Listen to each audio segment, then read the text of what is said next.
was this young girl, a stranger to my eyes, strumming my pain with her fingers, singing my life with her words, killing me softly with her song, killing me softly with her song, telling my whole life with her words, killing me softly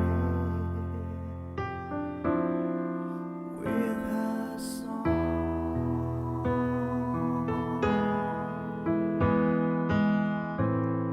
I fell all flushed with fever,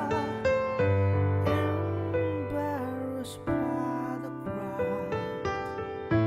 I felt she found my letters and read each one out loud. I prayed that she would finish, but she